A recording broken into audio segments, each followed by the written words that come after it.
ছাত্র জনতার অভ্যুত্থানে ক্ষমতাচ্যুত প্রধানমন্ত্রী শেখ হাসিনাকে দেশে ফেরাতে ভারতকে চিঠি পাঠিয়েছে পররাষ্ট্র মন্ত্রণালয়। সোমবার ২৩ ডিসেম্বর দুপুরে গণমাধ্যমকে এই তথ্য জানিয়েছেন পররাষ্ট্র উপদেষ্টা মোহাম্মদ তৌহিদ হোসেন।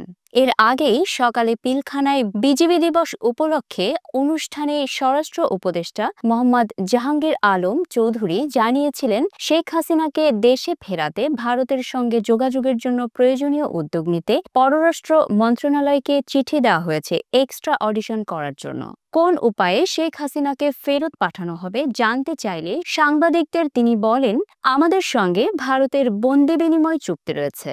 বন্দি বিনিময় চুক্তি অনুযায়ী তাকে ফেরানো যাবে।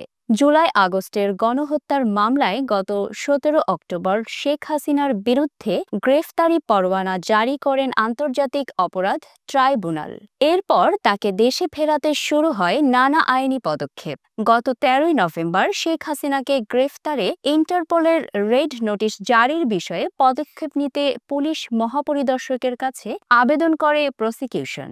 আইজিপির দফতর যোগাযোগ করে ইন্টারপোলের সঙ্গে। বাংলাদেশের সাবেক প্রধানমন্ত্রী শেখ হাসিনার বিরুদ্ধে রেড নোটিশ জারি করেছে ইন্টারপোল। এদিকে রোববার ২২ ডিসেম্বর এই তথ্য নিশ্চিত করেছেন আন্তর্জাতিক অপরাধ ট্রাইব্যুনালের চিফ প্রসিকিউটর তাজুল ইসলাম।